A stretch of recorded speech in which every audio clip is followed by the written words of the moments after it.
Unarare nang ay mapogta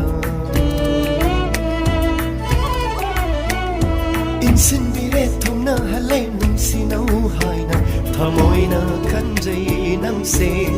ay gihing lambani Yajabani ay na nang bu ay giboy zaba Tenarare nung sinare nang ay mapogta Insinbire thong na halay nung sinauhay na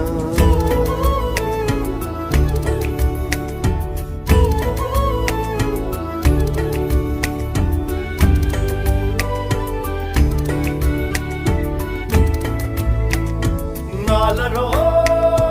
ay gimanda siya na machulang na Tadonoy ay gitaway na layringay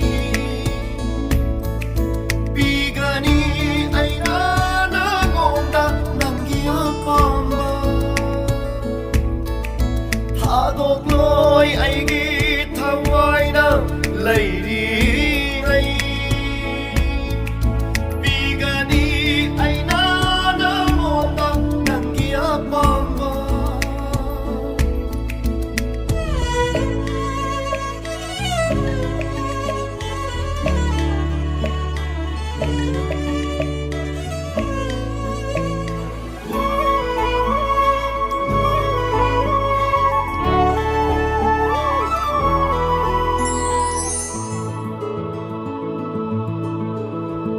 May tungdunugu tamoy na penge Nanggimino kuding ay giway gani Inakalayo, lingda na layo Awanong ay pumbanang nakawali Tamoy ay gitaway na layingay Bigani ay nanangonda ng biyabang ay gitaway na layringay Bigani ay nanangonda ng giyabang Tengarare unarare nang ay maputa Insinbire thong na halay nung sinauhay na Tamoy na kanjay nang se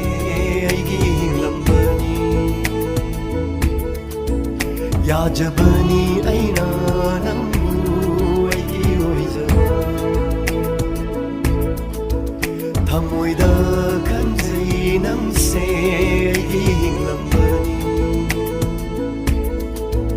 Yajabani ay nanang buhay iyoy zaba